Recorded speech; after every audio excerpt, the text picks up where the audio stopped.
Hope no one's been blown away today by the wind. Literally been hee-haw so far, but just got to 10 o'clock, so let's see what happens. Not a lot to talk about during the week, obviously. That defeat for City against PSG, when I said that game would be boring.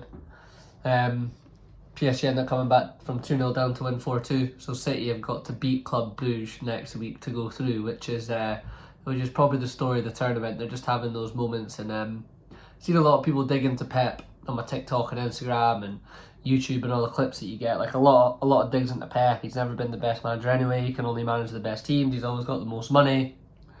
Fair points. I don't know. I don't like kicking people when they're down, and he's been my influence. That's why I got into coaching, was that Barcelona team with your Messi, Xavi and Iniesta and all those guys.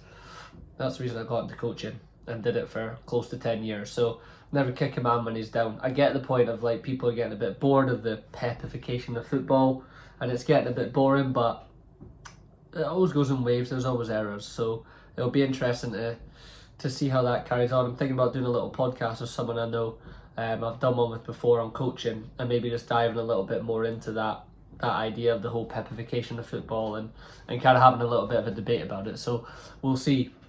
United last night get the last minute winner, or late winner, Bruno. Who else for United?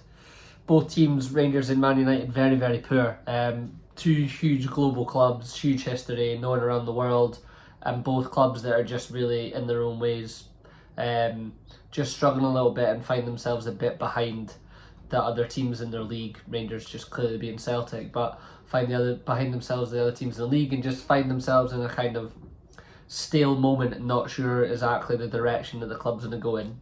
Argue United's probably a lot worse than Rangers is, but Rangers are in a league where they're not really gonna dip down, if anything, much past third if someone was going to do it, which it looked like to be Aberdeen, but it's not been. So pretty pish game. Both teams pretty shite, I thought. Dessers' goal was unbelievable. Great turn, great hit. Boss Maguire off the ball. That was probably about the highlight of it. I think for United again, it papers over the cracks. A win's better than not winning, but it papers over the cracks. It's that kind of Ten Hag cycle again. It's like win a last minute winner and everyone's buzzing, the fans are buzzing, and as an opposition fan you're thinking kind of even better because it makes it not look as bad as it actually is. But yeah, both teams really poor. I think the last point I want to make is on the whole Garnacho chat. He obviously started last night, looks a little lively. Talks of him going to Napoli, talks of Chelsea bidding about 70 million for him. I get why United would want to keep him. Obviously signed from Atletico, so he's not like pure United youth product, and I get why they'd want to keep him, but I don't think for where United are at this moment in time, losing him is a big loss. I think selling him and getting the money, and if invested correctly, would be a better move, big if, with United.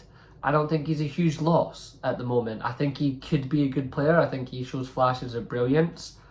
But at the moment where they're at, and they're trying to rebuild this whole structure and rebuild the whole culture, do you need a bit of a streaky winger that comes in and out sometimes, and has kind of got slightly grouped to Rashford at the beginning, but seems like he's obviously picked himself up a little bit of training and all that, or else Amorim wouldn't be playing him. We've seen that. He's not going to put up with stuff if people aren't trying and training. So I don't think it would be a huge loss to United. I get the sentimental reason to not sell someone that you feel a little bit of a deeper connection to, as a quote-unquote academy product.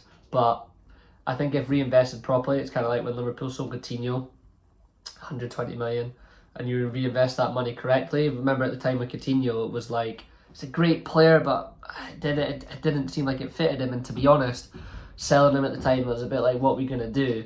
And again, that's why the answer is you've got to invest that money wisely. And it turns out you get the Alisson Van Dijk purchases out of that. So yeah, I think United could sell him. I don't think it would be a huge loss, but be intrigued to hear everyone else's thoughts on it.